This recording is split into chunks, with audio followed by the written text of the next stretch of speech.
Hola, muy buenas tardes.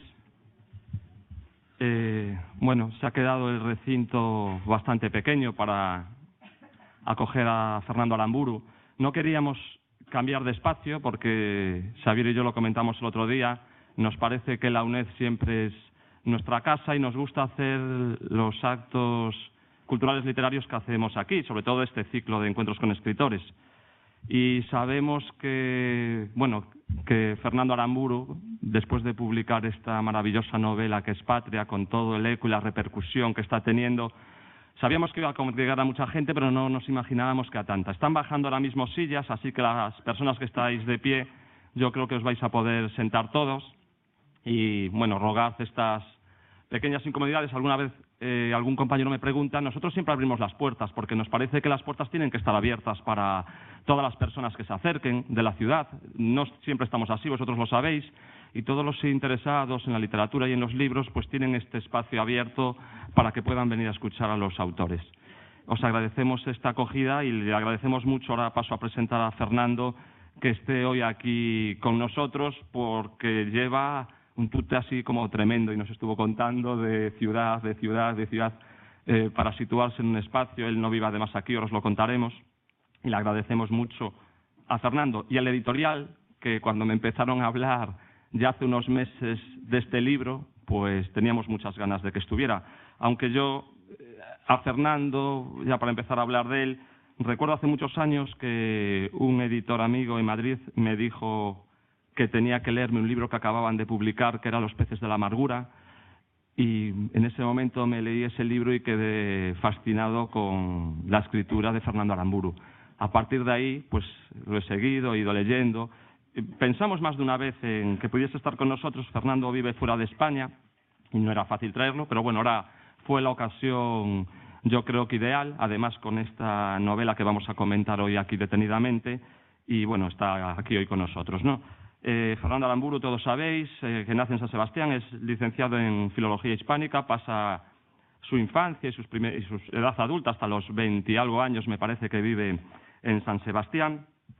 Forma parte del Grupo Cloc, lo tenéis ahí en estas hojas, un grupo que pretende sacar la literatura a las calles a través de propuestas surrealistas.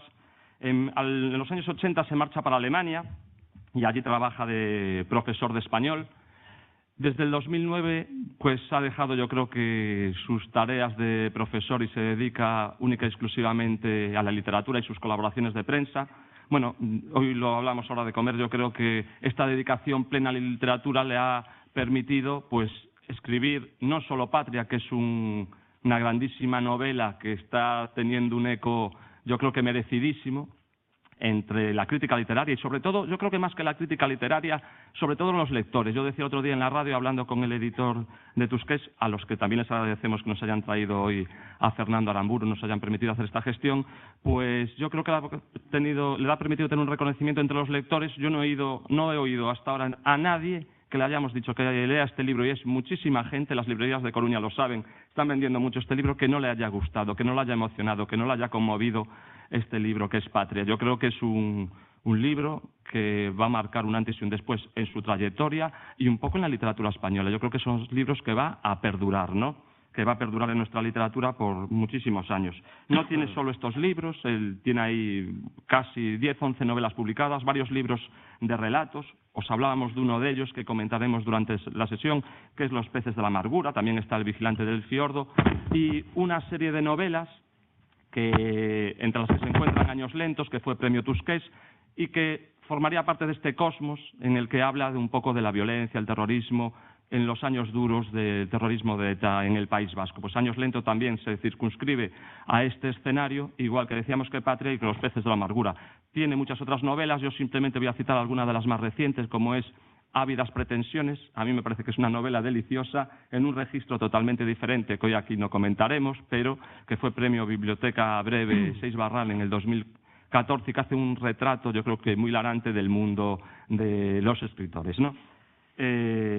Bueno, sin deciros mucho más, muchísimas gracias hoy a Fernando Aramburu por hacer esta escala aquí en La Coruña y sobre todo también por regalarnos a los lectores este libro, un libro que lo he comentado con mucha gente, que lo estás leyendo y que estás deseando que dure el libro, que siga, te da pena terminar el libro, a ver cómo va a acabar. Es un libro que decía antes que toca muchísimos temas y que yo creo que a cualquier lector lo conmociona. Muchísimas gracias, Fernando.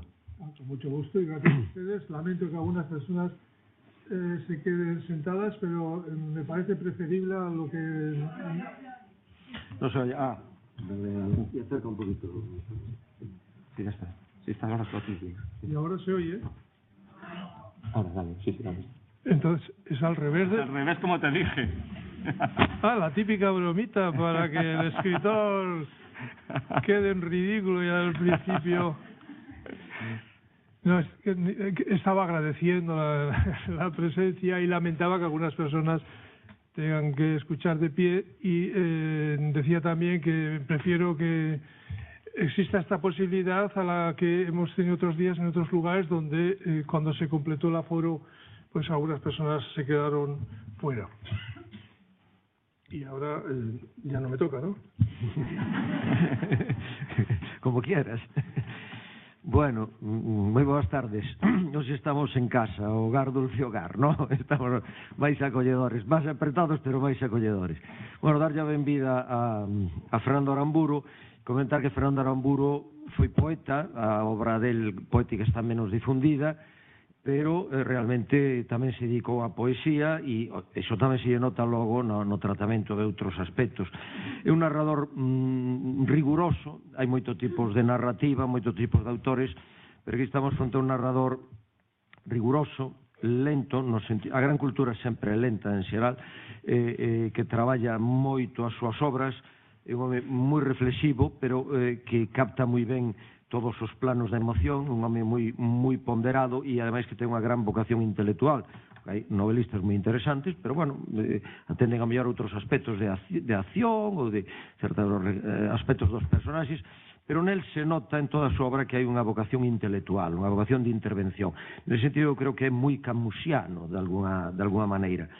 As súas obras xogan un gran papel á sociedade e os seus problemas e conflitos. E todas as obras del podemos decir que hai unha indagación moi profunda da condición humana.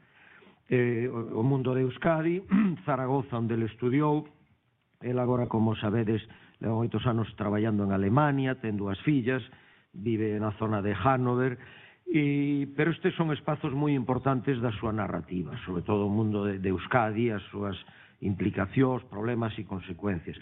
É tamén un gran articulista, de moi elevado nivel, e con esa brecha camusiana e brechtiana de intervención nos problemas dunha sociedade e do seu tempo.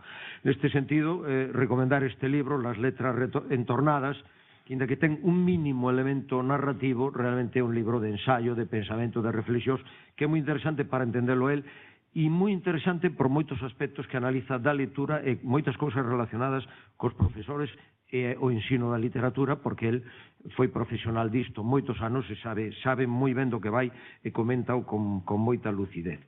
Este relato que xa falou Javier, Los peces de la amargura, tivo un éxito extraordinario, realmente son relatos todos de gran calado e é unha obra moi recomendable tamén. E a novela Años lento, que tamén ten un punto así tremendista por momentos, é unha novela que anuncia, como Los peces de la amargura, este mundo posterior levado xa a un tutti orquestral, realmente como xa é a novela Patria. E, por certo, que en Años lentos, podemos velo despois, hai un xogo metaliterario extraordinario, un xogo de creación da novela, a vez que a novela se está creando. Moitos apuntan a que esta novela última, Patria, probablemente é a novela do ano en España, é dicir, esas opinións sempre son moi relativas, pero realmente está falando do impacto e, sobre todo, do debate posterior que está suscitando, porque incide nun problema moi cercano, un problema moi difícil de abordar desde calquera perspectiva máis literaria. Hai algún momento no que Aramburu, non sei se en Las letras entornadas ou en que libro, fala de que o periodismo é máis inmediato, actúa sobre a inmediatez, a literatura e a historia que analiza desde longe necesita xa unha distancia, unha maior distancia para que se vayan decantando as cousas e unha perspectiva cercana, pero tamén con certa dimensión perspectivística se poden analizar certos conflitos moi profundos. Entón, unha novela que ten trascendencia social, trascendencia política, trascendencia humana, trascendencia moral, en todos estes planos. E intenta fuxir do maniqueísmo. Falaba Juan Carlos Mainer nun artículo hai pouco, falaba que el mezclaba a distancia e a implicación, e eu creo que iso sí se nota. Aramburu traballa un realismo. O realismo é un mundo moi complexo, moi amplo, sobre sempre hai polémicas. El realmente ten un realismo moi creativo, e eu diría que moi chejoviano. É un realismo que parece sinxelo e transparente, porque o é, pero logrado todo a base de profundidade. E toda esa sinxeleza está lograda a base dunha grande decantación. Ten esa transparencia que pode ter un Chekhov, un Carver, un Keatse, e eu creo que esta novela, cando pasen 50 ou 80 anos, pois será lida como un documento da súa época, como agora lemos novelas de Balzac ou de outra xente de outros momentos que captaban a súa sociedade. Porque a captación da cotidianidade eu creo que é un dos grandes logros desta obra. Ten numerosos personaxes que van entretecendo as súas vidas, está moi ben a trama, moi ben a intriga, moi ben o desenlace, trataremos de que non saian por aquí para non chafarvos aos que non lichedes, non? E hai unha grande profundización psicolóxica, emocional e humana dentro deste tecido intenso de relacións. É un narrador sen retóricas, retórica entre comillas, non falamos aquí de nobre retórica, que el tamén, por certo, a reivindica en algún texto. Non hai demagoxia narrativa, é unha estrutura moi traballada, moi complexa, pero moi funcional, é unha novela extensa, pero que se lee moi fluidamente, é moi ben construída e articulados os capítulos, e logo capta moi ben a atmosfera, a ambientación, o momento histórico, realmente, tanto no plano doméstico como no plano social e colectivo. Creo que é un dos grandes logos. Logo, o tema da comunidade en todos os seus planos. Entón, hai unha visión panorámica dunha época e dun drama colectivo, familiar e histórico, como foi o tema vasco, conflito vasco, para uns guerra, para outros terrorismo, que está moi reciente realmente aínda as súas feridas. E logo traballa moi ben os personaxes secundarios. A temática é moi rica. Eu creo que ese calado fondo na humanidade é un dos grandes logros. É dicir, eu creo que o perdón, por exemplo, é un tema axial nesta novela, o tema do perdón. Perdón, tal cal. A violencia física, violencia social, cotiá, política, chantaxe, coerción, acoso, está moi presente. O tema do silencio e o do medo, o tema da soidade dos seres humanos, o tema da culpa, da felicidade, o ben e o mal, o fanatismo ideolóxico, e logo eu creo que se observa moi ben toda esa transformación recente de décadas pasadas en Euskadi entre un mundo máis rural, máis de pobo e de pequena vila, máis de rus, a un mundo máis urbano, máis industrializado e máis aberto de alguna maneira. Entón esta novela é crónica, por un lado, e é memoria. É un drama, porque hai drama moi profundo, pero tamén hai análise. Non é unha novela de tese, no sentido que el poña a obra para tratar de demostrar unha tese. É dicir, aí amosa, eu creo, unha grande inteligencia e el plantexa o problema con toda a súa dimensión e complexidade. Suposo que o lector é culto e o lector vai extraer as súas consecuencias disto. É unha obra de sufrimento e de reconciliación, e é un documento e unha testemunha. A nivel técnico é moi rica, é dicir, a primeira persoa, o estilo indirecto libre, a terceira persoa, os diálogos van ver que son moi logrados, ese realismo vivaz, profundo, parece que estamos captando, está moi ben a foto de cuberta con ese paraguas, creo que é unha xanela, un cristal, con unha chuvia embazado, creo que están moi ben esas atmosferas exteriores e as atmosferas tamén interiores, non? A casa, que se están ali fritindo peixe, que parece que se palpa, son seres de carne e oso. Ese eu creo que é un gran logro dun xornalista, dun narrador. Entón, deixalo a él coa palabra, agradecerlle que este aquí e dicir realmente que hai un gran calado psicolóxico e moral dos seus personaxes e que é unha obra, unha gran radiografía dun tempo e dun lugar. Entón, pasamos ya a palabra a Fernando. Non sei se el quere falar algo de entrada o prefiere que le... No, yo en realidad habría seguido escuchándote durante horas porque dices unas cosas muy bonitas. No, pero la idea es que me lancéis temas y tratéis de exprimirme las pocas ideas que yo pueda tener. Javier Bueno. empieza a confesarte entonces un poquito, sí. Estaba pensando que, bueno, que te quería preguntar un poco cuándo surge Patria. Surge Patria, tú escribes Los peces de la amargura, en el año 2006, 10 relatos de víctimas del terrorismo. Después, en el 2012, aparece Años lentos y ahora en el 2016 publicas Patria, ¿no?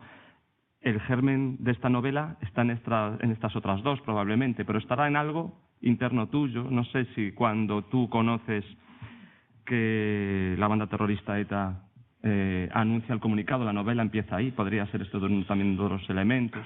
Y en alguna ocasión yo leí, me parece que en las letras entornadas, que habías hablado de algún hecho significativo como el asesinato de Enrique Casas en el 84, que había despertado en ti pues el deseo de escribir sobre todo este conflicto. Entonces quería preguntarte por un poco la génesis, ¿no?, de esta novela y de esta narrativa que a ti tanto te interesa. Exacto.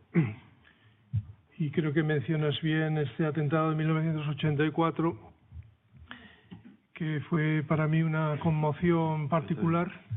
Se trata del asesinato del senador Enrique Casas.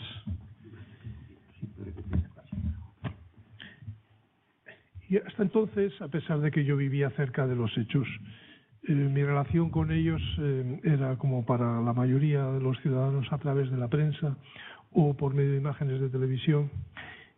Yo no era consciente de que entre lo que ocurría y mi conciencia había una especie de membrana que quizá percibamos todos todavía cuando vemos el telediario y nos dicen que ha habido 65 muertos en Alepo. Y bueno, pensamos, terrible.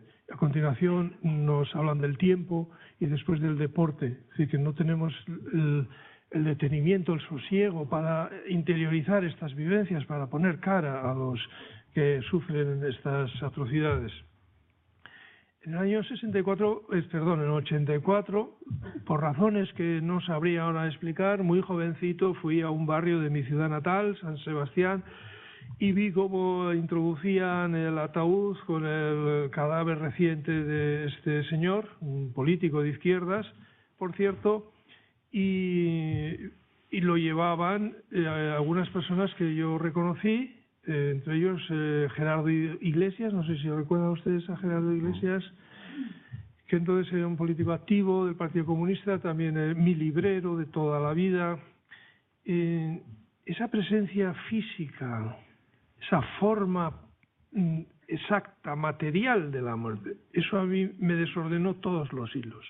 Por primera vez vi que me salpicaba algo directamente, que algo me entraba directamente por los ojos y no por medio de papel impreso o de la pantalla de un televisor. Y muy jovencito entonces, poeta por cierto, incipiente y hombre inmaduro todavía, como ahora, pero todavía más, me dije para mí, llovía un día de febrero frío, me dije, algún día escribirás sobre esto.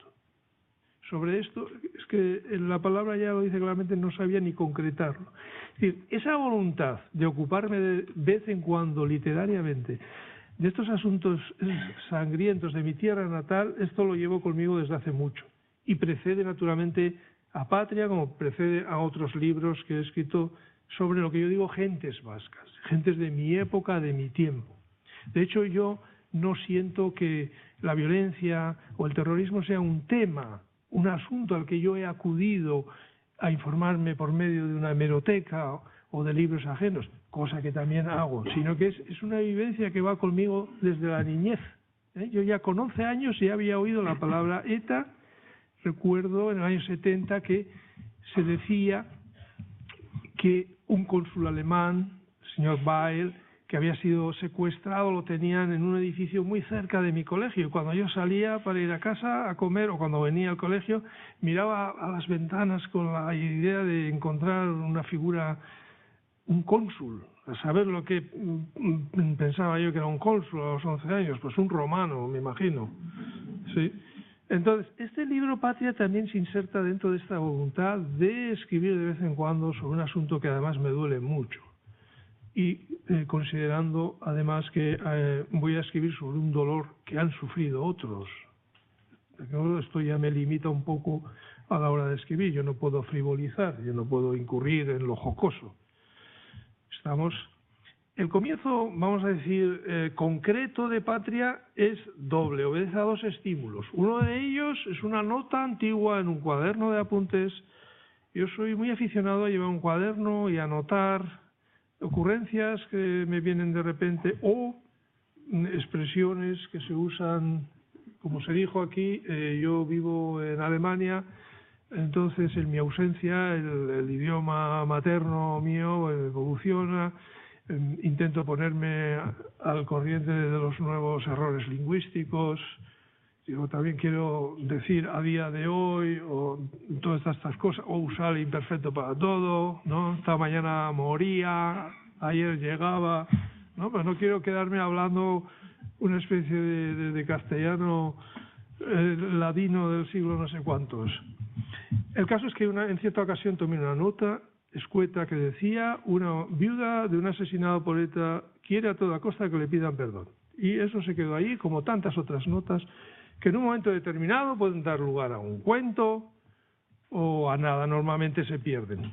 Y años después, y después de que ETA anunciara que iba a dejar de matar, leyendo una novela que quizá no me enganchaba, como se dice ahora, que no me gustaba mucho, pues me distraje y tuve una especie de visión, una imagen que se me ocurrió y que es la escena final de mi novela. El editor me ha prohibido que revele que no haga spoiler, que es una de las últimas notas que he tomado. Yo antes decía chivarse el final. Bueno, esa escena final, unida a aquella nota en un momento determinado, ese fue el cabo del hilo, tirando del cual fue saliendo toda la novela. Esa escena final es lo primero que a mí se me ocurrió, hasta el punto de que toda la novela, que sobrepasa las 600 páginas, es como un prólogo que llega a esa escena final. Que, por cierto, la novela podría tener menos páginas, pero yo le solicité al editor que hiciera la letra más grande. Yo ya entro también en la edad en que agradezco este tipo de cosas. No sería la primera vez que en una librería me he decidido por un libro y no por otro porque tenía la letra más grande. Este es el comienzo concreto de la novela. Una nota, una imagen. Y recuerdo el primer día de trabajo. Yo escribo directamente al ordenador y lo primero que yo escribí fue Patria. Ya el título.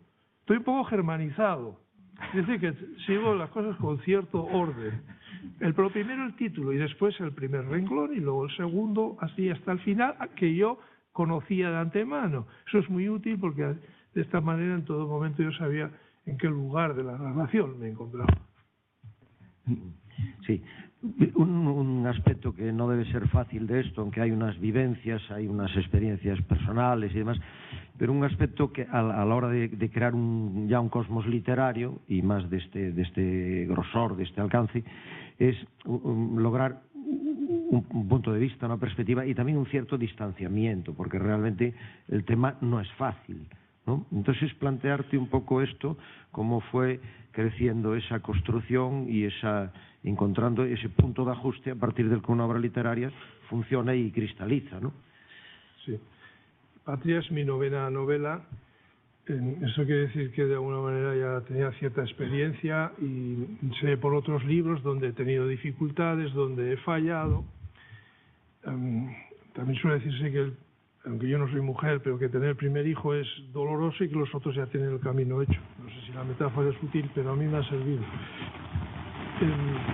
Lo que yo hago para que el trabajo... ¿Llueve? No. En Galicia nunca se sabe, pero hoy está un día seco. Parece que pasó. No, pasará. Nada. Para que el trabajo fluya, y como yo sé que la novela va a ser larga, puesto que la van a protagonizar 9 personajes, conviene tomar una serie de decisiones previas que en gran parte son arbitrarias hasta el momento en que se convierten en norma. Y esto es muy importante. De hecho, yo no tengo una historia previa que resumo y luego traslado a texto. Es una manera legítima de trabajar, pero no es la mía, ¿no? Esto decían que hacía Émile Zola, que resumía la historia, ya la repartía en capítulos y en 20 días se levantaba la novela. Así le quedaban, claro. Y yo no tengo argumento. O sea, mi novela está improvisada totalmente. Lo que yo tengo es otra cosa, otras cosas. Primero, las figuras que me van a interpretar la novela. Como si fuera un tablero de ajedrez, yo tengo las fichas. Yo ya he decidido de antemano que me la van a protagonizar 9 personajes pertenecientes a 2 familias. De 5 miembros una, de 4 miembros otra. Y les pongo nombre. Después se los puedo cambiar. De hecho, a las madres se los cambié y no me di cuenta, y durante 3 o 4 capítulos estuve atribuyendo a una episodios de la otra. Cuidado, porque esto puede dar lugar a que el trabajo de varios meses se venga abajo por una incongruencia que cualquier lector puede percibir. El elenco de personajes está decidido de antemano. Los secundarios ya irán entrando a medida que la novela avance. Muy importante es saber quién me va a contar la historia. Y una decisión adecuada puede salvar un libro o hundirlo. Aquí hay 11 narradores en realidad. Hay un narrador convencional externo, que es como el currante de la novela, el que tiene la responsabilidad máxima de narrar hechos, pero decidí que los 9 protagonistas, las 2 madres, los 2 padres, los 5 hijos de 2 familias, también tendrían potestad narrativa y que sus pensamientos se expresarían directamente, en primera persona, y además en el mismo momento en que se produjesen. Y esto a veces ocurre en medio de la frase del narrador externo. Que, por cierto, he visto estos días, quedando por aquí, viendo la tele, como en los debates unos interrumpen a otros y otros tienen que hablar a toda velocidad o a gritos para llegar al final de la frase sin que los interrumpan, ¿no? Algo parecido ocurre en mi novela. El narrador está contando con cierta distancia y cierto sosiego y un personaje se le mete por medio y dice lo suyo, ¿no? Además de esto, hay una ocurrencia que me vino a mí en la novela Ávidas pretensiones, que es una novela irreverente, es directamente una gamberrada literaria, y esta ocurrencia prevé que el texto, o sea, la masa verbal, que no sabe nada de la historia naturalmente, porque un texto no tiene memoria, sabe, sin embargo, que está siendo utilizado para narrar. Entonces también mete baza. ¿Cómo? Pues haciendo preguntas, ¿por qué? Y eso, o pidiendo más precisiones a los otros narradores, está incluso presente, en un momento que no puedo revelar, etcétera, está presente en la escena final. De hecho, las últimas 2 son una respuesta al texto. Esto algunos críticos no lo han sabido ver, pero eso tampoco tiene importancia. Alguno ha pensado que el narrador habla consigo mismo, o sea, se pregunta y se responde. Bueno, no tiene ninguna importancia. Mi cuarto de trabajo estaba cubierto de paneles. Esto el lector no tiene que preverlo, pero ahí había unos problemillas, y es que efectivamente hay una historia previa o una historia paralela. Entonces, un problema. Si yo pongo apellido a mi asesinado, la hemeroteca me va a tumbar la novela. Cualquiera me dirá, oiga, en la lista de asesinados que existe, hay un libro que se titula Vidas rotas, y están consignadas todas las víctimas del terrorismo con las circunstancias personales y cómo se produjo y dónde el atentado. Entonces, en esa lista no estaría mi personaje. Entonces, ya no funcionaría como texto verídico, que era realmente el objetivo que yo me había impuesto, ¿no?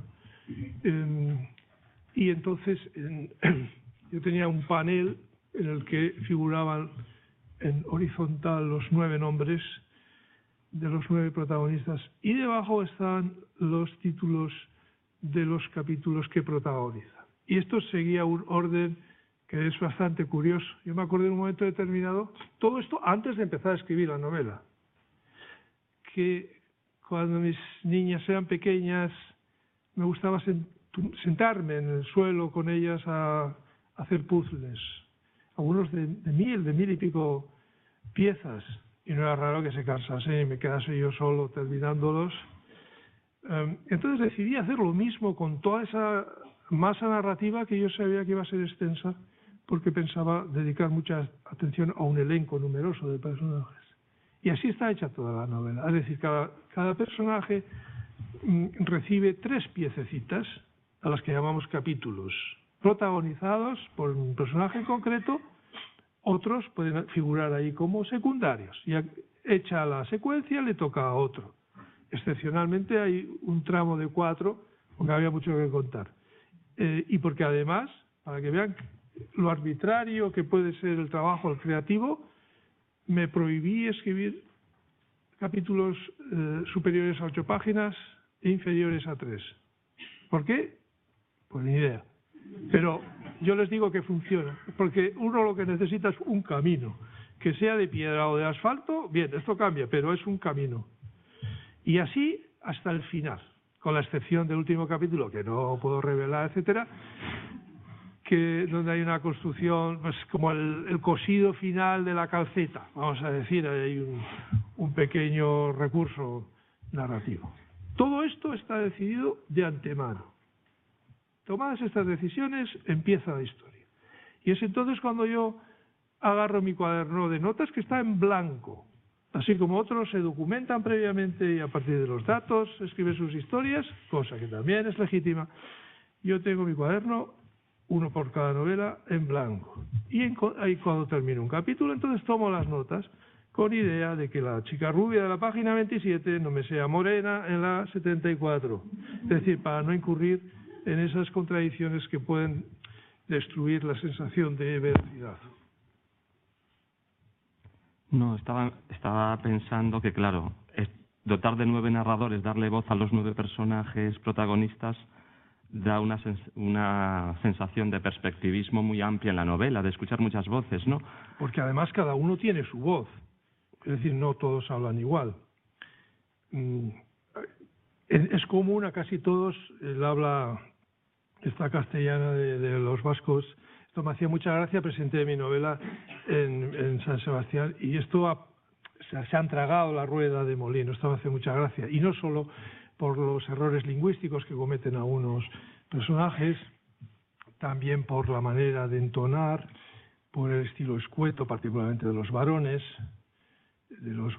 adultos, que tienen conversaciones del tipo ¿qué? Bien. Pero con eso está dicho todo, y quizá está dicho mucho, mientras que la zona femenina del elenco es más locuaz, ¿no? No. Así que he intentado también dotar de una personalidad propia al texto según quién narra y quién se expresa. No, estaba pensando que, bueno, leyendo algunas críticas, viendo algunas entrevistas, de que esta novela que tanta repercusión ha tenido, que en algunos ambientes sí que se te ha acusado en algún momento de volcar la balanza quizás más hacia un lado que hacia otro. Pero yo leyendo la novela creo que haces una visión del programa, de todo el conflicto, bastante equilibrada. Quizás, bueno, sí, quizás está más hacia un ladito que hacia otro, pero te quería preguntar por esto. ¿Qué perspectiva tienes tú del tratamiento que has dado al tema y cómo recibes esas opiniones que han vertido? Bueno, antes de nada, yo confieso que me causaría mucha inquietud que ciertas personas me elogiasen. Es decir, hay críticas negativas que son honrosas. Eso para empezar. Y ahora vamos a distinguir. Yo digo ideológicamente, no Sí, literariamente. Sí. No, yo estaba diciendo todo. Una cosa soy yo cuando doy una entrevista y digo y expreso mis opiniones. Opiniones que en algún sector de la sociedad vasca me hacen directamente antipático, cosa que yo asumo con tranquilidad, ¿sí? Y en realidad yo postulo la idea de que el discurso político es deficiente para entender la realidad. Este es un caballo de batalla que yo tengo. Yo me expreso desde la literatura. Hay otros discursos, ninguno es completo, pero la filosofía, la sociología, el arte, la música también expresan, comunican la realidad, no solo la política. En este país predomina el discurso político. A mí me da un poco de pena porque es un discurso simplificador y además divide a la gente en sectas y en bandos, ¿no? Esto es algo que me llama mucho la atención, puesto que vivo en otro país donde esto no se da tanto. ¿De acuerdo?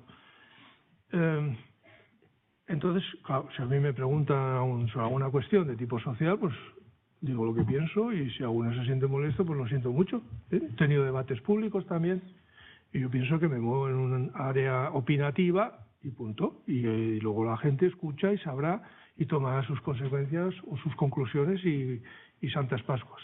Y después está la literatura. Pero claro, la literatura no es algo que esté al servicio de mis opiniones, porque mis opiniones, yo reconozco, es lo más débil de mí. De hecho, son cambiantes. A mí ya me ha pasado una vez que he escuchado un debate en televisión, habla uno y me convence, habla el oponente y también me convence. Entonces, yo entiendo que no valdría para, no sé, para administrar una sociedad o gestionar bienes públicos, porque realmente no hago, no. O sea, es que no voy con convicciones por la vida, ni separo a la gente entre, yo qué sé, gente de izquierda, gente de derechas. Yo, en cuanto paso la frontera de los Pirineos, esto ya no tiene tanta presencia pública, ni menos en la vida personal. Quizá porque somos el país que somos, estamos divididos, no sé, disgregados y tendemos a la crispación, o hay poco sosiego. La palabra sosiego no está de moda, me parece, por aquí. A mí me gusta mucho la serenidad, ¿no? Pero ahora está el libro, o sea, la literatura. Otros hacen sillas. No son sillas en las cuales el ebanista intente expresar algún tipo de ideología, son sillas. No voy a decir que soy completamente inocente, naturalmente yo elijo las escenas, elijo los personajes, los muevo como me da la gana, los describo, y es verdad que hay unos personajes que me caen mejor que otros, pero me caen ya desde la perspectiva del lector, que también soy. Pero lo que yo quiero es compartir otras cosas con el ejercicio de la literatura. Para empezar, intento ofrecer lenguaje, o sea, lengua. Yo tengo una convivencia estupenda con el idioma, es mi juguete favorito. Yo no me conformo con escribir como hablo, vamos a decir. Si en un momento determinado me parece oportuno, sí. En el año 79 yo fui a estudiar a Zaragoza y ya había publicado 2 libros, llegué y a los pocos días los compañeros de facultad me corregían. Es decir, yo no dominaba el idioma en el que pretendía expresarme con cierta altura literaria. Eso me vino muy bien, menos mal que lo supe a tiempo. Y paré de publicar, por cierto. Y al mismo tiempo que aprendí alemán en Alemania, país al que fui sin saber ni jota de su idioma, decidí reaprender mi idioma con intención literaria, porque yo sabía que no me alcanzaba. Yo recuerdo una vez un concierto de piano que supuso para mí una gran lección. El pianista tocaba sin partitura, o sea, formaba una unidad con el piano. El piano y él eran la misma cosa, produciendo algo maravilloso. Y a mí me pareció que eso se podía hacer también con el lenguaje. Es decir, son ejercicios que están muy por encima del partido al que yo pueda votar o de la opinión que yo pueda tener de lo que acaba de decir el último político de moda, que son siempre son asuntos pasajeros y casi siempre locales. Eso para empezar, el lenguaje. Y después yo quiero narrar historias y quiero compartir con posibles lectores a los que no conozco mi idea de la fibra humana, de la pasta humana, de cómo funcionamos los seres humanos, que somos muy distintos además. Que hay hombres, hay mujeres, hay mayores, hay niños, y en cada uno de nosotros repercuten los fenómenos de la vida de una manera distinta. Y eso hay que expresarlo y hay que compartirlo. Y si esto se hace bien, uno puede llegar a emocionar. Yo no opero con datos, ni con opiniones, ni con ideas fijas. Yo no he escrito una novela de tesis, como dijo Xavier, yo no quiero demostrar nada, no quiero poner a los personajes, supeditarlos para que demuestren nada. Yo quiero compartir intimidad, historias de amor también. Ojo, porque mi novela no trata de terrorismo, como se dice, está plagada de historias de todo tipo, familiares, laborales. Es mi novela más viajera, por cierto. Incluye episodios que transcurren en ciudades extranjeras, en Londres, en Praga, en Roma, en otras ciudades españolas, en Calamocha, en Teruel, que también está en el libro. Es decir, es la idea del factor humano y esto es lo que a mí realmente me motiva, de dejar un testimonio humano, literario, de mi paso por la vida, por este planeta. De lo que yo he visto, lo que he sentido, de las cosas bellas y emocionantes que hay, y también de las otras, de las malas, de las negativas. Sí, ahí se nota un esfuerzo por tu parte en entrar, digamos, en la psique y en la mente y en la sensibilidad, en los problemas y en el fluido de conciencia, digamos, en la mente y las vivencias de personas de muy distinta índole, es decir, tanto desde la víctima, los familiares de la víctima, el terrorista, ahí el tema de la tortura también lo abordas, el tema carcelario, ¿no? O sea, ahí hay como un intento de focalizar desde diversos lugares la cuestión, ¿no? Exactamente. Y algunos se sorprenden. Oye, alguna vez me reprocharon con los peces de la amargura que solo, me decía alguna vez, Chalo, y solo has contado un lado, lo nuestro no has contado. Bien, yo no me había propuesto contar un lado u otro, simplemente quería describir vivencias de las víctimas, entonces las prioricé. Y yo lo que no he querido es mirar la realidad con un ojo y elegir de la realidad lo que me parezca a mí preferible, vamos a decir. ¿Ha habido torturas en las comisarías y cuartelillos? Sí, ha habido. Y ha habido condenas y además ha habido muertos. Eso no quiere decir, o no pasa nada, o sea, quiere decir que aún uno... Yo sé exactamente lo que es una víctima, es de lo poco de lo que no dudo. Entonces, si a un joven lo están allí torturando, es una víctima, con independencia de que en otro contexto haya sido agresor. Pero yo quiero contar. Entonces, yo quiero expresar la vivencia del joven que ha asesinado a otros y lo agarran, lo detienen, lo golpean, le ponen una bolsa de plástico, no paran de insultarlo. Esto yo tengo la obligación como novelista de contarlo de la manera más veraz posible. Es decir, hay una distancia. Me pregunta, ¿y usted cómo se pone en la piel? Yo no me pongo en la piel, yo solamente junto palabras. Yo tengo la obligación de contar eso de la mejor manera posible, incluso con arte literario. Y no tengo ningún problema en hacerlo. Yo no creo que Agatha Christie se fuera por la vida asesinando para luego contar sus novelas. Es otra cosa, la novela no está en el libro, la novela está en la cabeza del que lee. Y si no, no funciona. El escritor lo único que hace es colocar los símbolos para que el lector luego los descifre y en su cabeza se haga la película. Y el lector es único, cada uno se hace su película y se vincula con los hechos narrados de una manera subjetiva. Todo el mundo llega con una carga de vivencias a la lectura, como el escritor también llega con las suyas. Ahora bien, si yo me pusiera a leer mi novela, no he leído mi novela, por cierto, y no es broma, es decir, no me he sentado a leerla como un lector normal desde la primera página a la última. ¿Por qué? Porque cada vez que la he abierto me he puesto a corregirla. Y eso yo ahora no la abro porque sé cómo la abra, voy a encontrar una coma mal puesta y ya son 3 noches sin dormir. ¿De acuerdo? Lo mismo en las escenas eróticas, no diría yo que son autobiográficas, pues ya me gustaría en algunos casos. Es decir, esto es un trabajo en el cual la artesanía es muy importante. Y esto un poco se olvida a veces pensando que el escritor lo ha vivido todo. Pues no, ya hace bien con suscitar la vivencia en la conciencia, en la cabeza del que lee. Y ese es el truco. Para redondar un poco esto, hay 2 instituciones, digamos, y dos aspectos que no salen bien parados de alguna manera en la novela, que hay críticas. Uno es la Iglesia, incluso alguna otra obra tuya, o ciertos sectores de la Iglesia, y otro es en una sociedad que a la vez es patriarcal, porque a la vez es muy tradicional en algunos aspectos, la sociedad vasca, ¿no? Pero hay un punto matriarcal, ¿no? Hay unas mujeres aquí que tienen un protagonismo muy, muy relevante. Era plantearte estas 2 cuestiones, la de la Iglesia un poco y la de un matriarcado y unos trazos también arcaicos a la vez de una sociedad que a la vez evoluciona, claro. Bien, vamos por partes. Primero el asunto de la Iglesia. Es cierto que los curas en mis novelas suelen hacer un papel bastante feucho. Pero una cosa es la actuación de un cura que es personaje de novela y otra es la iglesia en su conjunto, ¿no? De esto he hablado repetidamente. Hay que matizar un poco porque ha habido curas vascos que no podían salir a la calle sin escolta, o los han amenazado o les han enviado algún paquete con alguna cosa, en fin.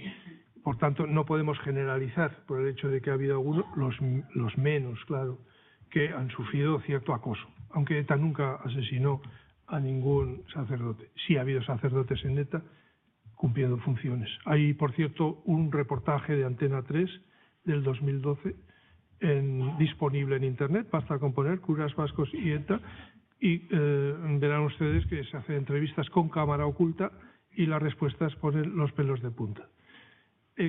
Ha habido curas de pueblo, párrocos, como don Serapio, el de mi novela. La respuesta es sí, por tanto, tiene un hueco en mi narración.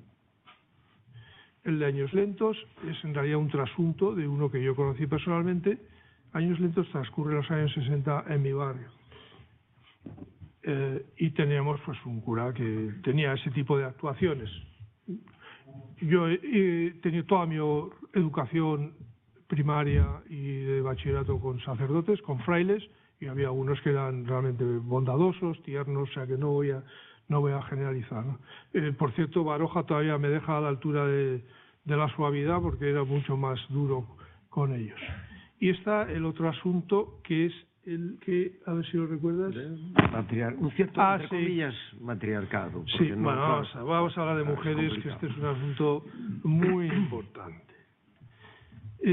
Las dos protagonistas, las dos madres, en realidad, tienen un protagonismo mayor que el resto de personajes. Tienen un peso narrativo muy grande, son dos mujeres dominantes, fuertes, y a menudo me preguntan si esto tiene que ver con el matriarcado y tal. Bueno, este poder de la mujer vasca es muy relativo y se limita al ámbito familiar. Pero tan pronto como ponían un pie en la calle, ya les soplaban vientos sociales o religiosos adversos. Estos personajes, estas dos mujeres que son fuertes, o como decimos los vascos, fuertes, fuertes. Nosotros repetimos el adjetivo para intensificar, no usamos, no sé, el superlativo, no decimos el vino es muy bueno, sino decimos es bueno, bueno. Pues estas son fuertes, fuertes. De este tipo de mujer mi familia está llena, y el vecindario donde yo me crié también. Es decir, son mujeres que dominan la casa, pero cuidado porque su vida transcurre sobre todo en la cocina. Ojo, esa apariencia de hombre débil a su lado es relativa, porque luego ellos tienen sus refugios, sus deportes, los lugares donde se encuentran, ¿no? Y mis padres eran así también. Sí, mi padre llegaba los sábados con el sobre. No sé si la gente que tenga menos de 30 años sabe lo que es lo del sobre. El sobre al sueldo, que entonces se daba en propia mano los sábados y lo traía íntegro, sin abrir a casa, y lo entregaba. Y mi madre lo abría y generosamente le daba un poco para vicios. El hombre trabajaba hasta 12 horas, era una cosa, recuerdo, o sea, era la fuente de ingresos de la familia, ¿no?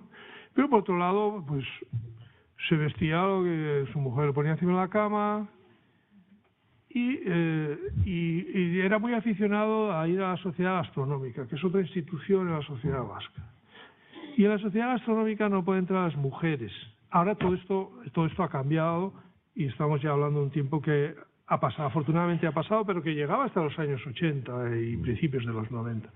En la Sociedad Gastronómica de mi padre en los años 80 se hizo un referéndum, ya estaba en marcha el derecho a decidir. Y los socios, todos varones, votaron para decidir si dejaban entrar o no a las mujeres. El resultado ampliamente mayoritario era que no. El argumento es que las mujeres traen problemas. Eso decía mi padre, las mujeres traen problemas. En realidad no era un hecho machista, sino todo lo contrario. Esas sociedades gastronómicas o clubs de ciclismo son refugios, son escondites, donde ahí estos señores pueden beber una copita sin que la mujer le diga, oye, que ya llevas 2. Mi novela está llena de estos tipos que son frecuentes. Luego yo ya los singularizaré, ya les daré unos episodios que les pasan solo a ellos. Pero la conexión con el mundo social vasco es continua. Y bueno, estamos sobre las dos mujeres, cae el peso mayor de la narración. De hecho, alguien ha dicho, y ya termino, porque quiero echar un trago de vino, que esta novela, Patria, cuenta la historia de dos mujeres que eran íntimas amigas, pero íntimas, de estas que cuyos hijos lo mismo duermen en una casa que la otra y se rompen, se parten, se enemistan. Ha habido una lectura simbólica también. El editor, cuando leyó la novela, me dijo que se parecían mucho, si podía poner algún detalle para diferenciar. Le dije que no, que yo quiero que se parezcan. Y había una lectura simbólica que a mí no se me ocurrió en el momento, pero que me parece razonable, y es el hecho de que estas dos mujeres representan esas dos partes de nuestra sociedad que por causa de la violencia se separaron, se disgregaron, se enemistaron. Es que estaba pensando que tú en Los peces de la amargura siembras ya muchas semillas de lo que aparece. Aquí hay un relato potentísimo allí que se titula Madres, que ya recoges un poco el peso de la mujer. Pero yo te quería preguntar, los personajes femeninos, a mí uno de los personajes que me parece más conmovedor y que tiene más fuerza en la novela es el de la hija Arantxa. Te quería preguntar un poco por este personaje. Me parece un personaje fascinante y que además, bueno, juega un papel fundamental en la historia, ¿no? Es el hilo un poco que une al final. Es el puente, efectivamente, es el puente que obliga a su madre a empezar a acercarse a la otra. Este personaje, Arantxa, era mi personaje favorito. Dicho esto de una manera un poco elemental, ¿qué quiere decir? Que cuando me tocaba escribir sobre ella, ya los dedos ya se movían con ganas. ¿Por qué? Porque yo me daba cuenta de que me estaba dando mucho provecho literario. Este personaje no está sacado de la chistera. Hay un precedente. Hace unos pocos años la Universidad Clínica de Navarra me invitó a escribir la historia de un paciente dentro de una serie en la cual me precedieron otros escritores y me siguieron otros. Y me ofrecieron 4 casos y elegí uno de un señor que le había dado un ictus. De hecho, fue él el que me eligió porque había leído algún libro mío y entonces me sentí elegido por él y lo acepté. Y entonces fui a Pamplona a conocerlo. Es decir, que todas estas vivencias que tiene Arantxa con relación a los hospitales, a la transformación de su casa para adaptarla a sus necesidades, todo esto lo aprendí escribiendo aquel caso. Entonces, la cuestión es que el ictus este es el llamado síndrome de cautiverio, según el cual todo el cuerpo se paraliza, salvo los ojos y los párpados solo, pero la mente queda completamente lúcida, ¿no? Entonces, esto es una situación de mucha angustia porque uno entiende, oye, escucha todo lo que está diciendo alrededor, pero no puede reaccionar, ¿no? Esto me lo contaba el paciente 2 años después de haberse recuperado un poco, por medio de un iPad, que yo naturalmente he utilizado también para que mi personaje se pueda expresar. Entonces, no he hecho un traslado lineal, pero sí que he aprovechado numerosos detalles de lo que le ocurrió a aquel señor. Por ejemplo, el de la comunión. Y ocurre que esta clínica de Universidad de Pamplona es del Opus, y cuando yo entregué el relato, había escenas que, por favor, podrías quitar. Y luego el propio paciente, oye, quita esto, que yo no sabía nada, yo lo que puse esto, lo que me contaron. Yo fui con la mente en blanco. Pero cuando lo vieron escrito, uno de los episodios que me pidieron que suprimiese, de hecho el relato me quedó muy descompensado, quedó varado hacia la parte clínica y luego la parte humana me quedó un poco... Pero a mí no me importaba porque yo sabía que alguna vez le sacaría partido a esto, ¿no? A este señor lo llevaron en cierta ocasión a una iglesia y en La Rioja, y el cura, compadecido, le dio de comulgar. Él no era creyente, no se podía resistir y se tragó la cosa. Entonces, esto yo lo saco en mi novela seguro. O sea, no me importó que me pidieran que lo quitase. Además, no sé, yo creo que tenía un toque jocoso, ¿no? Pero hay personas que enseguida... Y está inspirada esta chica, Arantxa, en este señor. Sí, sí. Estuve en su casa, hablé con sus parientes, entonces me metí un poco en ese mundo que para mí afortunadamente era desconocido, ¿no? También lo llevaron a una clínica que es muy famosa ahí cerca de Barcelona, también la saco, ¿no? Entonces, joder, parece que el escritor... así trabajamos los escritores, somos ladrones de historias ajenas. Joder, el escritor que bien informado está. No, es que me han contado, es que he oído, ¿no? Sí. Oye, no te intimides en tomar un sorbito o dos, porque aunque veas muchas mujeres, las mujeres que están ahí son liberales y progresistas y no te van a reñir porque tomes un traguito de Rioja Alavesa. Bueno. ¿Y tú cómo lo sabes? En la última excursión que hicimos con los alumnos en el camino, no van a pensar que esto también lo es, uno de ellos llevaba una botella así de grande de agua mineral Fontecelta o Cabrera y era Ginebra, claro, ¿no? Pero bueno, no, esta es agua mineral. Bueno, mira, yo haría un flashback porque a mí me gustó mucho de entrevistas que leí tuyas de este libro, Las letras entornadas, que yo lo considero muy recomendable, como todos ellos, y de otras cuestiones. Tú naciste en una familia obrera, una familia humilde de un cierto extrarradio en San Sebastián, que ya se veía el campo más o menos, ¿no? Y realmente contabas, claro, que allí en el barrio ninguna casa tenía libros.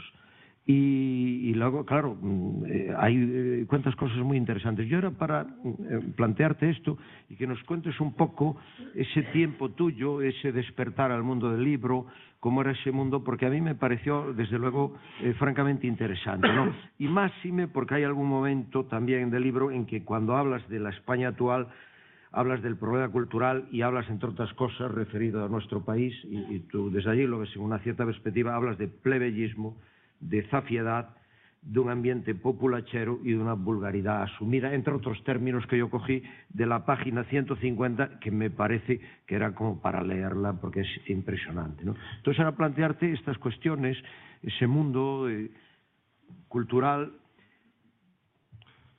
Sí, esto es directamente autobiográfico. Yo me crié en un barrio de las afueras de San Sebastián y vivíamos en la última casa de la ciudad, que daba al campo. Mi madre y yo, acodados en la ventana, veíamos como el casero es el del caserío, cortaba la hierba. Pues si llovía se ponía una especie de saco como capucha y le daba unos palazos tremendos al burro. Mi madre decía, no sé quién es más burro de los dos. En mi casa no había ningún libro, en la casa de mis amiguitos tampoco. Por eso tengo una idea de lo que es la independencia o la liberación o la calidad de las personas cuando se instruyen. Y mi padre trabajaba en una fábrica y una vez lo visité y eso fue para mí una lección vitalicia. Lo visité en un momento en que había una rotura de una cañería, el agua le llegaba a los tobillos y estaba junto a una máquina que hacía chaca, chaca, chaca, chaca, chaca, chaca, en una fábrica de artes gráficas durante 8 horas y se levantaba a las 5 y pico de la mañana. Y con 12 o 13 años pensé, me va a tocar repetir su destino. No tengo ninguna posibilidad, no sé, aquí no hay dinero para aprender a tocar piano ni para estudiar en el extranjero. Esto a principios de los años 70. Primeramente pensé, bueno, voy a intentar ascender de clase social con ayuda del deporte, que es la decisión habitual de los jóvenes, pero ya vi que pronto no lo intenté con el fútbol. Incluso fui a tirar jabalina en cierta ocasión y la primera jabalina que yo agarré en mi vida fue en el momento de tirarla y quedé el penúltimo, o sea que bueno, esto me liberó quizá de un trauma. Pero en un momento determinado, y aunque yo no era buen alumno, hice una reflexión que me ha servido para toda la vida y por eso soy poco sensible cuando veo en la tele que una persona con responsabilidades públicas, un político suelta un taco o suelta unos anacolutos y le da igual. Yo me di cuenta de que las personas que ostentaban ciertos cargos o que mandaban sobre mi padre tenían un dominio superior del idioma. Esto yo ya lo vi con 14 o 15 años. Aparte de que justo esa asignatura se me daba bien. Y entonces pensé, ahí hay una puerta. Si tú consigues dominar tu idioma materno, es posible que te liberes de este destino que te ha preparado la vida y no termines al lado del chaca, chaca, chaca, chaca toda la vida. Mandado por otros, vestido con un buzo, con el agua hasta los tobillos. Entonces descubrí la lectura y me di cuenta rápidamente que en el colegio o en cualquier debate el dominio del idioma también impone un dominio sobre los demás que no tiene por qué ser autoritario, sino que en una discusión, en una conversación, quien se expresa con más habilidad, con mayor vocabulario, con más fineza, con más matices, también tiene más posibilidad de imponer sus razones o de persuadir a los otros. Entonces me di cuenta de que por ahí podía haber un camino y que ese camino también llevaba al cultivo de la persona. Cualquiera de nosotros convive con personas, unas son más interesantes que otras, unas tienen más mundo que otras, o son más elegantes en sus gestos, en su lenguaje, y yo aspiraba desde una clase social baja a obtener esto. Y yo supe muy pronto que estos liberadores de clase y estas personas que hablan en nombre del pueblo y de la gente no nos iban a sacar jamás de este pozo social. Y aún así, mi padre tenía trabajo y yo nunca he pasado hambre, ni mucho menos, ¿no? En parte también por el tiempo histórico que me tocó vivir.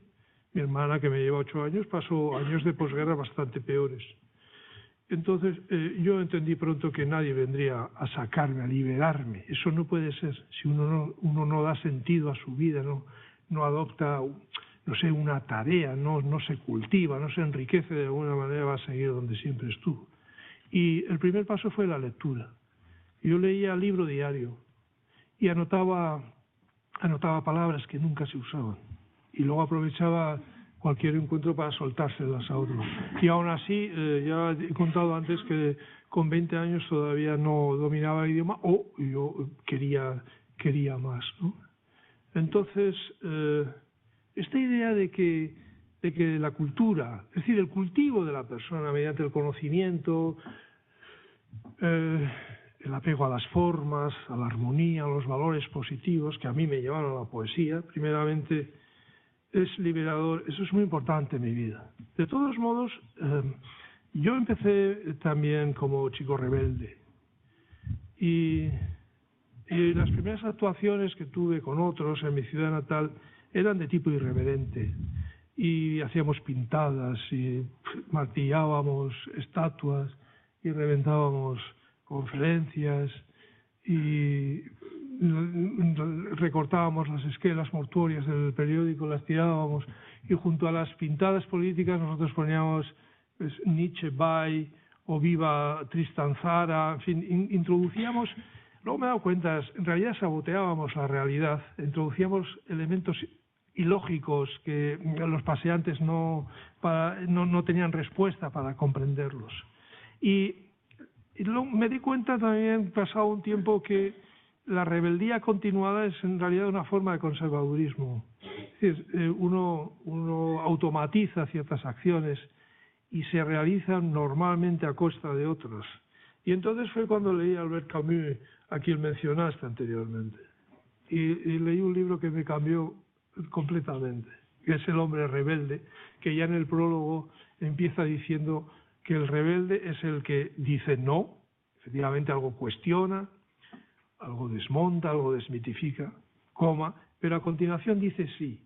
Y eso me cambió para siempre. Es decir, que uno puede cuestionar, puede criticar, puede, si quiere, romper algo, pero a continuación tiene que aportar algo positivo a los demás o a aquellos que viven con él. Y ese lema yo lo llevo conmigo siempre. Y también domina mi trabajo literario. Entonces, yo me parto el pecho escribiendo, corrigiendo. Mi libro se ha publicado con el visto bueno de un historiador, de un periodista que es especialista en temas de ETA y de 2 confidentes literarios que me lo revisan todo y sin los cuales yo no publico ninguna línea. Es decir, esta idea de que uno tiene que ser auténtico, por lo menos en aquello en lo que pone pasión, eso determina todo mi trabajo literario. Ahora estás rememorando estos años de tus primeras lecturas, de tu ambiente familiar, pero claro, algo que también aparece en la novela, tú habrás visto muy de cerca y de personas muy allegadas a ti, amigos, algo que cuentas en Patria, cómo la ideología política del País Vasco a muchos jóvenes los llevó a ese abismo, ¿no? Que lo retratas muy bien en la novela y lo retratas muy bien también en el sentido final, ¿no? Esa imagen que muchas veces venden aún en muchos pueblos del País Vasco, de los presos en su edad adulta, no es lo mismo que son hoy en día, después de estar muchos años en la cárcel, de que ya reniegan de sus ideas, etcétera. Entonces tú habrás conocido gente de tu edad que en vez de irse por el surrealismo, la escritura, acabaron en ETA, efectivamente. También me he preguntado alguna vez por qué yo no ingresé en ETA, porque estuve igual de expuesto que otros adolescentes de mi época o de mi colegio a las mismas consignas, a cierta estética, a la presión del grupo. No entré, me alegro mucho, estoy muy orgulloso del adolescente que fui. Y tengo algunas respuestas, quizá me falten otras. Una de ellas es que yo viví en una ciudad. No es lo mismo vivir en una ciudad que en un pueblo. En un pueblo todos se conocen, es muy difícil pasar inadvertido, es relativamente fácil dominar a los vecinos, saber qué piensan, ¿no? Y controlarlos. Otra posible respuesta, o parte de la respuesta, es que, aunque yo no soy creyente, tengo un pozo cristiano que llevo conmigo. Ahí, por todas las fases de mi vida en que pasa, pues he procurado quedarme con lo mejor. Un pozo cristiano que me lleva pues a tener un respeto a los demás, o a tener una idea compasiva del ser humano, empática. Yo soy de esos que está en el autobús y llega una persona mayor y le cede el asiento. Esto ya me lo han enseñado de pequeño y siempre me ha parecido bueno, me ha parecido bien, no voy a teorizar al respecto. Entonces a mí no me parece que se pueda construir una sociedad más o menos agradable, feliz, matando a otros. No sé, a mí esto ya con 15, 16 años no me entraba en absoluto. Y la tercera parte de la respuesta es la cultura, son los libros. Los libros, la música. A mí con 16 años pues ya me gustaba vestirme como los, no sé, el grupo de Deep Purple o cosas así, y salir de mi tierra natal y ver otros países y conocer otros idiomas, otros paisajes, no sé. Tampoco la vida dura eternamente, ¿no? En lugar de replegarme en lo propio, en lo milenario. Y de hecho, en cuanto conocí a La Guapa, me fui, claro. La Guapa es la razón por la que yo vivo en Alemania desde hace 31 años. ¿Y a quién le dedicas viajes? El viaje con Clara por Alemania. Con Clara por Alemania, ¿no? Que, por cierto, sí me gusta dedicar los libros, pero Patria está pelada. No hay dedicatoria, no hay prólogo, no hay notas de pie de página, no he querido intervenir desde fuera del texto. Lo único que hay es un glosario, que además no está bien colocado, porque está al final. Un glosario de palabras vascas para ayudar a los lectores que no estén versados en dicho idioma. ¿Qué ocurre? Que como no está anunciado, me he encontrado con lectores que protestan con razón porque han estado mirando en Google qué quiere decir esto, qué quiere decir lo otro, y resulta que lo tenían todo al final. Bueno, tocando este tema de la cultura, bueno, estamos viendo que aún estos días en España se está derogando este tema, se aplazan, qué bien, ¿no? Que ahora era toda esta confusión que se está creando los alumnos, los padres, los profesores, la sociedad, y que España pues aún no tiene realmente una ley de educación pactada razonablemente por todas las fuerzas políticas, ¿no? Y en este sentido yo quería preguntarte, tú que llevas muchos años en Alemania, si en Alemania también se vive un poco, digamos, ese declive del valor de la cultura y de las humanidades, como muchas veces se produce incluso en el propio ámbito escolar, ¿no? E incluso en otros ámbitos sociales, en los medios de comunicación, en la prensa. Es decir, si este problema allí se vive igual, menor, si nos pudiese matizar esta cuestión. Me alegro que me formules la pregunta, porque por fin surge un tema del que puedo hablar con cierto conocimiento. Yo estuve 24 años trabajando como docente, o sea que conozco el sistema educativo alemán por dentro. Alemania se define a sí misma como el país de los pensadores y de los poetas. Estamos en un mundo completamente distinto del nuestro, donde la excelencia de la palabra tiene mucho prestigio. Nadie se avergüenza por hablar bien. Si un orador, pongamos en el Parlamento, comete un error, yo les aseguro que al cabo de unas pocas horas lo está parodiando todo el grupo de humoristas que hay por allí, o se le hacen chistes o viñetas. También la escuela no está tan mediatizada por la política como aquí. A nosotros nos decía el inspector que nuestra finalidad como docentes era crear futuros ciudadanos independientes, es decir, capaces de crear sus propios criterios y de innovar, llegado el caso, y de aportar a la sociedad lo que fuera que puedan aportar. Entonces la diferencia es muy grande. Todavía es posible elegir el latín, por ejemplo. Las humanidades tienen un enorme prestigio. Es difícil encontrarse con que a poetas de la calidad de Alexander, el premio Nobel, no solo se le olvide, sino se deje que su casa se arruine, se derrumbe, como está ocurriendo. No es raro que cada ciudad haga presente a sus figuras más señaladas, dedique una casa a algún poeta, a algún escritor. Uno va por las calles de cualquier pueblo y se encuentra con lápidas. Por aquí pasó Goethe. Bueno, el Goethe está en todas partes, porque todo el mundo se lo coloca. O sea, esa presencia de lo excelente, de la música, de la belleza, eso es palpable, y eso a mí me gusta mucho en Alemania. Como los programas aquí de máxima audiencia de la televisión. También hay programas que ellos llaman de diversión, pero no es insólito que un viernes a las 10 de la noche haya un programa sobre libros que ven millones de personas.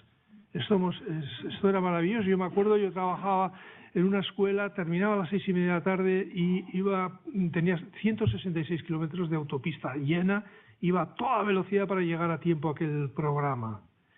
Y vamos, el índice de lectura es mayor. Esto no quiere decir que en España todo está mal, eso tampoco, hay peores países. Pero es una pena la pérdida de talento, el olvido de tesoros culturales que se tienen. Y, una vez más, la excesiva presencia de lo político en todos los ámbitos de la vida. Sí, ¿queréis hacer alguna pregunta?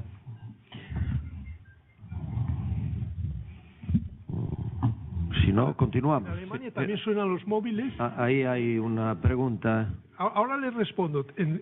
A mí me ha pasado esto viendo una ópera. En el momento, además, en que a la cantante le tocaba una parte buena, un aria, y se quedó así, y hasta que no se paró el móvil, no se reanudó el concierto. Tiempos modernos.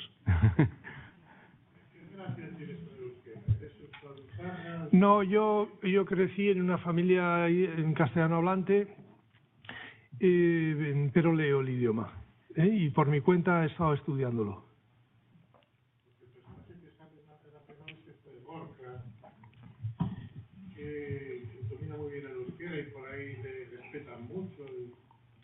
Sí, bueno, Gorka claro, es un escritor en euskera, que un chico joven que quiere ser escritor, pero de hecho no lo consigue. Por razones que no puedo revelar porque el editor, ¿no? Sí. Yo quería preguntarte por San Ignacio de Loyola. San Ignacio de Loyola. San Ignacio de Loyola, que se apellida López, por cierto. Sí, bueno, es el patrón. Y alguien dijo perspicazmente que estas dos mujeres, estas dos madres, hacían lo siguiente: una hablaba con los muertos, que es la viuda, y la otra hablaba con los símbolos. Estas conversaciones o monólogos, en un caso con el asesinado en la tumba, y quien haya leído 5 horas con Mario, inevitablemente recordará la novela, a mí me permitía naturalmente entrar en la conciencia de estas mujeres, de manera que el lector tiene un acceso directo a lo que piensan o a lo que sienten. Eso para empezar, eso desde mi punto de vista, ¿no? Y San Ignacio, pues claro, es en realidad, iba a decir la persona, pero es el interlocutor principal de Miren, de la madre de este chico que está en ETA. Lo que le dice a San Ignacio y a la estatua de San Ignacio, no se lo dice a su marido. Ahí es verdadera, ahí es auténtica. Y se enfada con él, rompe con él, luego se reconcilia con él. Pero yo no me voy a poner en lugar del lector y voy a interpretar algo que en realidad quizá entiendo menos que los lectores. Lo que yo no tengo son claves aquí escondidas para explicar capítulos y personajes. ¿Entiende?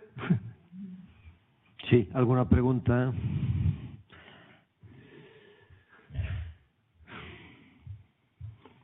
Yo te quería preguntar, después, bueno, en Años Lentos aparece también mucho la imaginería religiosa en casa de la madre, cada vez todos los santos colocados por todas partes, cada vez que vienes.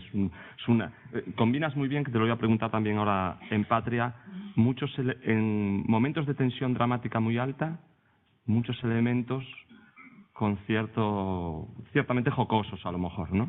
Te quería preguntar por eso, y aparece también en Patria. Y te quería preguntar si después de Los peces de la amargura y de Años Lentos, en esta novela se respira un aire de más, no sé cómo llamar, optimismo, por ejemplo.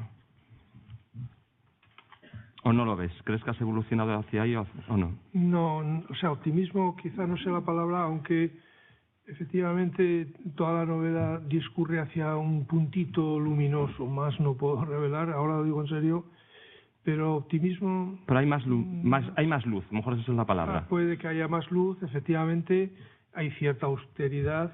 Yo tengo en cuenta que ha habido muchas familias que han sufrido mucho, todavía siguen sufriendo, y hay heridas abiertas.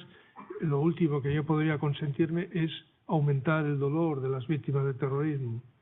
Entonces tengo que tener mucho cuidado en los dedos a la hora de introducir elementos humorísticos a los que propendo. Entonces, bueno, lo que hago es derivar esta tendencia natural que tengo yo hacia el humor a otros libros, ¿no? Pero en estos casos suele ser más bien austero. Sí. Mira, y en este momento, es decir, ya con unos años que no ha habido la violencia política y social que existía, ¿cómo ves tú la evolución que está teniendo la sociedad vasca y, bueno, todas las partes y demás que han estado implicadas, que han sufrido? ¿Cómo ves este momento presente y lo que podemos prever, si es que podemos prever algo, de la posible línea hacia el futuro de esta situación? Bueno, he estado estos días por la zona, observo, pregunto. Lo que es evidente es que ya no se producen atentados. Esto ya es aliviador. Han transcurrido 5 años desde que ETA anunció que no volvería a atentar. De momento ha cumplido. Esto hace que en las primeras planas de los periódicos ya no esté la continua noticia de atentados, de destrucción, de incendios provocados, etcétera. Entonces, a partir de aquí surge una situación social distinta que es más propicia al diálogo, en fin, a un principio de convivencia. El debate también se ha relajado. Por otro lado, la sociedad vasca no es homogénea, es diversa, y unas partes están situadas frente a lo que ocurrió de una manera o de otra. Algunos favorecieron, apoyaron, aplaudieron los atentados, las agresiones, otros los sufrieron. Entonces, vamos a decir que ahora hay paz es bastante relativo. Hay heridas abiertas, hay casos sin resolver, las cárceles todavía albergan presos. Vamos a decir que estamos en una situación de tranquilidad. La sociedad vasca es consciente de que aquí hay un relato pendiente, aquí hay una disputa de relatos, puesto que hay versiones distintas. Yo considero que hay versiones falaces que glorifican, que magnifican al agresor, o lo justifican y lo aplauden. Hay otras más centradas en las vivencias de las víctimas, que a mí me resultan preferibles. Yo soy partidario de que se haga un espacio para la memoria. al cual puedan acudir los ciudadanos de ahora, del futuro, a informarse, a tratar de entender o de encontrar respuestas a sus preguntas. Estos días se han hecho encuestas por las calles a adolescentes, no saben prácticamente nada de lo que ocurrió, les preguntan quién es Miguel Ángel Blanco, no tienen ni idea. Hay quien les reprocha que no se interesan. Yo no estoy tan seguro, a mí no me parece mal que crezcan sin la presencia constante de la violencia. Lo que sería realmente triste es que si quisieran enterarse o informarse no tuvieran a dónde acudir. Y ahí hay muchos temas pendientes. Quizá el del perdón no sea exactamente el más urgente, entre otras razones, porque el perdón debe ser sincero, y para que sea sincero no puede producirse en medio de la plaza, delante de fotógrafos y con micrófonos. Es algo muy íntimo, muy personal. Cuando puedo me acerco a las víctimas. El otro día hablé en Vitoria y una viuda pues nos decía durante la cena que ella no puede conceder perdón, que quien pudiera perdonar es su marido, que está enterrado, con lo cual ya vimos que anulaba toda la posibilidad de perdón. También estos asuntos vuelven a poner de actualidad a algunas personas que no quieren figurar en las páginas de los periódicos. Este asunto es muy delicado. Hay quien habla de reconciliación. A mí personalmente me parece un término excesivo, pues presupone que hubo vínculos afectivos con la anterioridad, cosa que no es cierta. Parece que hay consenso en dirimir las diferencias políticas en el Parlamento. Eso ya me parece un gran avance y una aceptación del Estado de Derecho, es decir, que las urnas deciden y no los jóvenes amordazados por la calle con cócteles Molotov. Eso es un gran avance. Y luego tenemos un problema entre nosotros de culpa, de responsabilidades, de relatos. No podemos olvidar que por un lado estaba ETA cometiendo atentados, pero por el otro lado tenía un apoyo electoral muy grande. Ha habido actitudes de todo tipo. Una visita a las hemerotecas no invita al optimismo, pero la vida sigue, no se puede tener tiempo y hay un deseo extendido de vivir en una situación que se pudiera llamar paz, por ejemplo. En todo caso, una situación en la que nuestros hijos puedan crecer en unas condiciones sociales aceptables, y en esas estamos. Claro, porque el País Vasco realmente ha tenido bastante violencia, es decir, las guerras carlistas, una guerra civil tremenda con la masacre de Guernica. Nos metemos en todas. Claro. Entonces, una dictadura muy represiva. Yo recuerdo siendo niño ir con mi padre hacia el País Vasco y ir una caravanas inmensas de vehículos policiales y demás, ¿no? Y que para mí, como niño, claro, aquello era un golpe así visual muy intenso. Y después, claro, el tema de los GAL. Entonces, la cuestión es, ¿no hay algún peligro de que la violencia de alguna manera se metastatice? Porque claro, estas cosas... Pues fíjate que el otro día en Alsasua hubo unas agresiones y esto ha sido como un terremoto. Es decir, que eso ha demostrado que debajo de esa presunta capa de tranquilidad todavía hay odio y hay actitudes favorables a la violencia. Entonces, y yo no puedo ser optimista precisamente por estas cuestiones que nos actualizan momentos pasados que no son tan fáciles de olvidar. Hay quien postula a pasar página, yo sé que eso es imposible, quizá en la Edad Media cuando no se generaban testimonios, pero ahora hay imágenes, hay películas, hay fotos, hay periódicos, y esto no se puede barrer debajo de la alfombra y hacer como que nada ha ocurrido y todos somos amigos otra vez. Aquí hace falta una elaboración humana, intelectual, también política, si realmente queremos construir una sociedad habitable, ¿no? Claro, en la novela, de hecho, hay personajes como José Mari, cuando está ya recluido en la cárcel, que hay pasajes en la novela que él habla de que lo que lo mantiene vivo en la cárcel es el odio, en un determinado momento. Hay algún pasaje en la novela que él habla del odio que siente que mataría a más gente, no al final de todo, sino un poquito antes, que dice esto. Y después hay otros personajes que deciden olvidar, como es la hija, la que estudia en Zaragoza, no me acuerdo del nombre sí, ahora. Nerea. que ya no quiere lo que hablamos de la viuda, bueno, que no quiere saber nada en ningún momento desde que matan a su padre incluso, que no quiere que la identifiquen con una víctima. Sí, ¿No? sí, Que... eso es así, eso se ha dado. Bien, yo me lo he inventado para mi novela, pero siempre en relación con otras cuestiones que han ocurrido o de las que he tenido noticia, hablando con personas, con testigos, con víctimas. Y eso es lo que hay. Había una palabra ahí pedida. A mí me parece que la violencia está muy relacionada inversamente con la comunicación, con la libertad de expresión, con la expresión.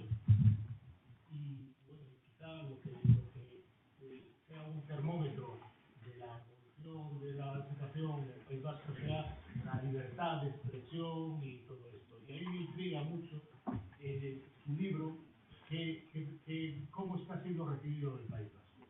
Lo estás vendiendo allí más que en otros sitios, se puede andar con el libro en la mano y irte a una cafetería sin que te miren mal, etcétera, etcétera. Sí, se puede ir con él por la calle. Antiguamente no se podía ir con el país, por ejemplo, por la calle, por la parte vieja de mi ciudad, porque a uno le podrían dar un sopapo inmediatamente. Incluso cerca de mi barrio hay una librería regentada por una Bertzale y lo tiene en el escaparate. Lo he presentado en las 3 capitales vascas, la acogida ha sido muy buena, he hablado en salas llenas. Creo que hay necesidad de libros como este, no de este en concreto, pero de libros que cuenten lo que nos ha pasado. Creo que hay necesidad de ver en papel impreso, o si quieren en pantalla, historias similares o parecidas a aquellas que nos han ocurrido. Las críticas han sido muy elogiosas, pero hay zonas de silencio que yo percibo, no solo con respecto a este libro, sino también con respecto a libros anteriores míos. Yo ya sé con antelación que no me van a entrevistar en algunos medios de comunicación, ni me van a reseñar mi libro en ciertos medios, pero eso no importa. Y luego, es que tampoco somos muchos y me llegan ondas y sé que se está leyendo. Mi libro ha estado en el número 1 en distintos lugares, por ejemplo en Pamplona. En el País Vasco estaba en el segundo o tercero, no está el primero, pero no tengo comprobantes de por qué esto es así. Sí, mira, sí, hay una cosa que antes de acabar a mí me gustaría comentar, que es la dimensión metaliteraria de la novela Años Lentos.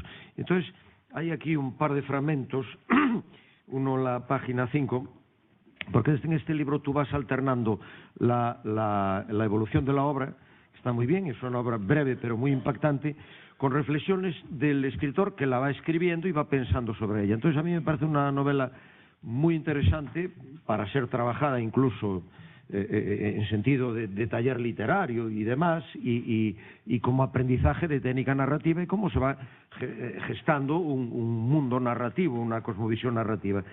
Entonces, por ejemplo, vas metiendo apuntes, ¿no? En este momento se rompe la trama narrativa y breve descripción de las dos. La una con rulos y bata, la otra de luto. Meter vasquismos y faltas gramaticales propias de la zona de conversación, pero sin propasarse. No olvidemos que la novela deberá contener una historia poblada de gente humilde, con poca escuela. Humilde no equivale a miserable. Está muy bien, comíamos a diario y nos lavábamos, unos más que otros. Debería adaptar el lenguaje a la condición social de los personajes. Esto es importante. Ojo sobre todo con las palabras y locuciones hoy corrientes, pero que entonces no se habían inventado. Y justo en la página, esta es la 5, en la 4, abajo de todo, hay también otro plano de estos que metes como cinematográfico, que a mí me gustó mucho porque dices, opción Madame Bovary. Entonces, al personaje es como si manejas darle una opción a lo Madame Bovary. Después, en el párrafo siguiente, opción Virginia Woolf. Imagínense, opción Silvia Plath, opción Alfonsina Storni. Es decir, a mí me pareció esto toda una serie de recursos pues muy inteligentes, que los usas con éxito, porque si no te lo diríamos, ¿no? Pero, es decir, que está magníficamente usado. Y comentar de este aspecto, por un lado felicitarte, pero por otro plantearte este planteamiento, ¿no? Ese intento creativo de Bueno, vuelvo a esta novela del 2011. también lo decidí de una manera caprichosa. Es decir, yo sabía que iba a contar una historia, pero no la iba a contar de una manera convencional, sino que iba a dar a los lectores los materiales para hacer una novela. Entonces, esto consistía en lo siguiente. Un informante me contaba desde la edad adulta sus vivencias de niño, casualmente en el barrio que fue mío también. Y me las da por escrito, estas informaciones, que son presuntamente autobiográficas, en su estilo, un estilo que homenajea sin tapujos al Lazarillo de Tormes. Y bueno, yo recibo ese material que el lector lee y entre un tramo y otro introduzco notas, pero no son notas ahí superfluas, sino que tienen que ver con la futura novela que escribiré, en las cuales a veces cuestiono la información que me da este señor, o me parece insuficiente, o estoy dispuesto a cambiarla, o si me da una narración mejor. Entonces, al final, el lector lo que recibe son los materiales para hacer una novela. Pero esto es engañoso, porque en el fondo sí le llega la historia completa. Y esta novela, según he sabido, se trata con frecuencia del taller de escritura. Bueno, si no tenéis ninguna pregunta más, yo creo que... Y en el cole, yo me daba cuenta en el cole, cuando ya las cabezas empezaban a moverse, era el momento de cortar. Bueno, pues muchísimas gracias a Fernando Aramburu por estar hoy aquí con nosotros, sobre todo por habernos regalado todos estos libros, en especial Patria, un libro pues que aporta muchas cosas para la reflexión, para revisitar la memoria, para el descubrimiento y para el conocimiento que nos aporta a todos nosotros de una realidad bastante cercana aún a todos nosotros. Gracias, Fernando, Sí. Y estaremos muy atentos a partir de ahora todos a tus próximos libros. Gracias. Bueno, gracias a ustedes, pero...